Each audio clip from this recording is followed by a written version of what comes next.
টানা বর্ষণ আর উজান থেকে নেমে আসা পাহাড়ি ঢলে শেরপুরে পানিবন্দী হয়েছে কয়েক হাজার পরিবার।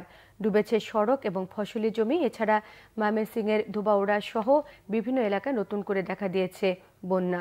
শেরপুরে নালিতাবাড়ী এবং ঝিনাইগাতী উপজেলায় প্রায় 50,000 মানুষ চরম দুর্ভোগে পড়েছে। উপজেলা প্রশাসন জানায়, নালিতাবাড়ী উপজেলার পৌরসভা সহ 13টি ইউনিয়নের প্রায় 20টি গ্রাম এবং ঝিনাইগাতী উপজেলার 9টি ইউনিয়নের 25টি গ্রাম বন্যায় প্লাবিত হয়েছে। উদ্ধার কাজ এবং শুকনো খাবার পৌঁছতে সেনাবাহিনী, পুলিশ, স্বেচ্ছাসেবক দল কাজ করছে।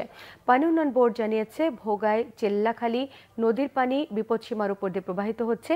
তবে ঝিনাইগাতী উপজেলার মহারশী, সোমেশ্বরী নদীর পানি কিছুটা কমে গেছে। এদিকে ময়মনসিংহে বৃহস্পতিবার সন্ধ্যা থেকে মুষলধারে বৃষ্টি শুরু হলে উপজেলার দক্ষিণ মাইজপাড়া, গামারিতলা, ঘোষগাঁও, পোড়াকান্দুলিয়া ইউনিয়নের অন্তত 20টি গ্রাম প্লাবিত হয়।